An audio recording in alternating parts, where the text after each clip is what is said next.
who knows what the price of liquor might be at that point. Right now, it's kind of controlled, but if you have different liquor stores selling the same product, capitalism would work then.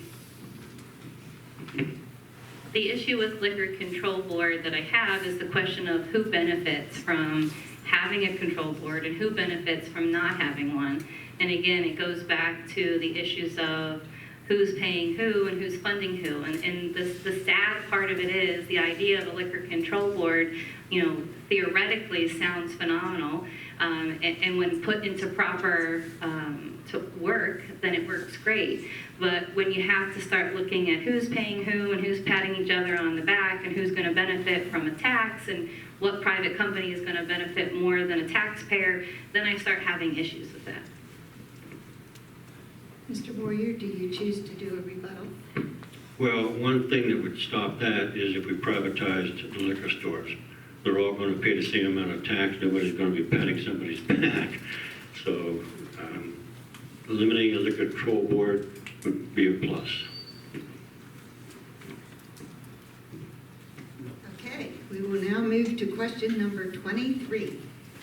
What can be done about the difficulties that small family farms are experiencing? And will we begin this question with Dr. Jen?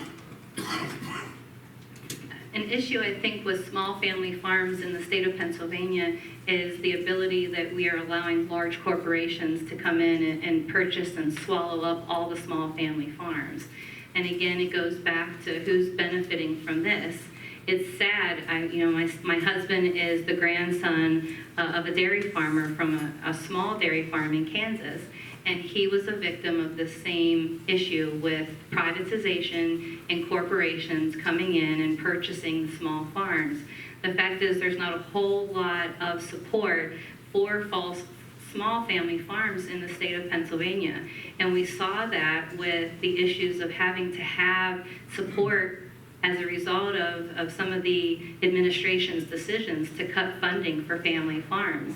Then we had to bail them out. We had to come to their rescue because of a decision that we thought was going to be most helpful to the private industry. And in fact, it ended up hurting more Pennsylvania family farms than it helped. I recently had a friend who is a small-time farmer. He actually ran a dairy farm. He just recently, in the last 3 weeks, sold all of his cows because he can no longer make enough money to sustain his business. The price of milk is controlled. They can't set the price that they want to charge for milk when it leaves the farm and goes to the market. And all of us don't want to pay too much prices for our produce and for our milk that we get from the farmer. But is it fair to deprive the farmer of a legitimate income to sustain and maintain his business? The large corporate farms, they've come about because there are farmers who are willing to sell their farms to these large corporate farms. There has to be a way in which we can help these small farmers out to weather the storms on these. The tariffs that the president imposed is hurting the farmers, but we have to stand firm to other countries so that the United States remains strong. China has to make a decision.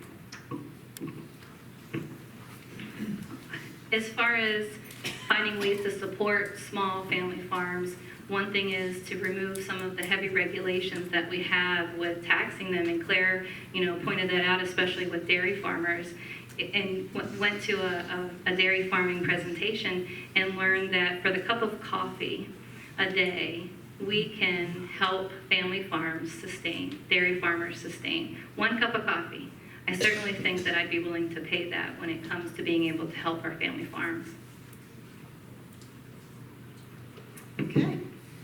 We are ready for the final question before your closing statement. Question number 24.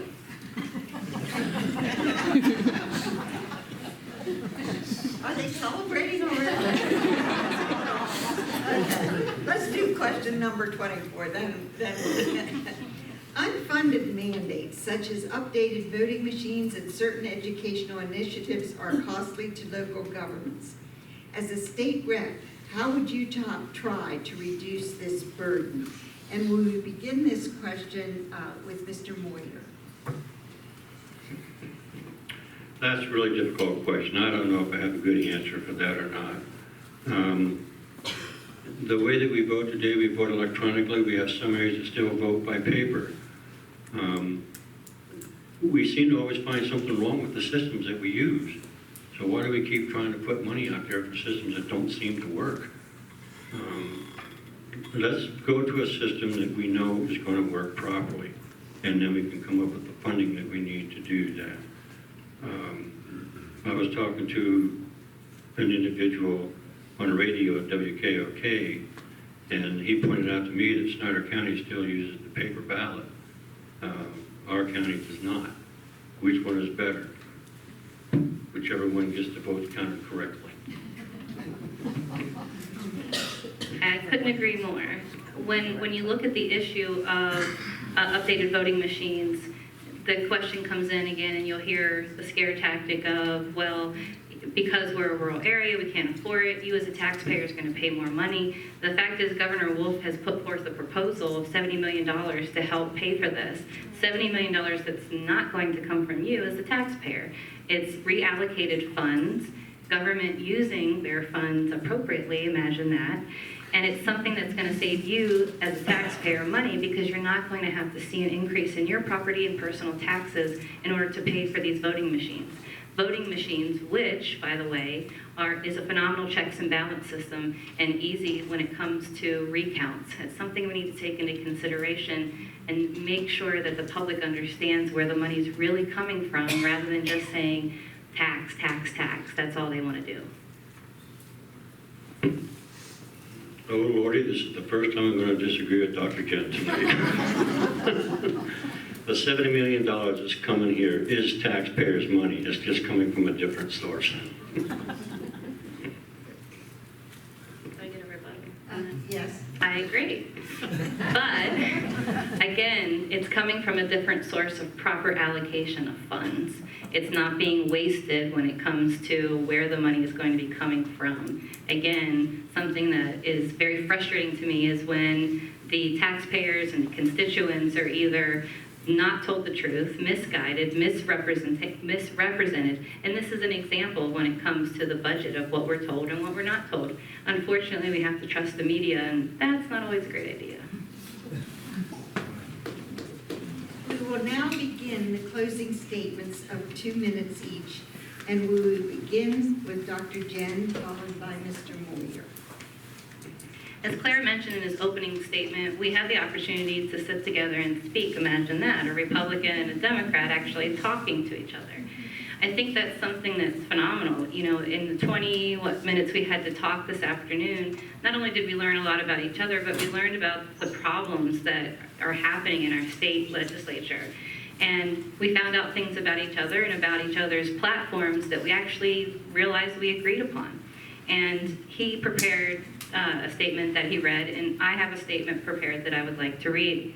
One thing that we need to keep in mind is electing the best person, not the best political party, and not the best, most funded, outspoken person. Use what you have been given, use what you've been told, use what you know to be able to vote for the best person. And I think that goes to show that, you know, we can have endorsements and support from across the aisle that means a lot. It goes to show that that person is being voted for because of what they stand for and their values, not their party, not who puts money in their pocket, and not who tells them what to do. Endorsements from across the aisle represent hope for a more cooperative future. My other opponent that couldn't be here with us this evening, support appear to be coming from a very narrow segment of his own party. And I think that's something that's very, it's very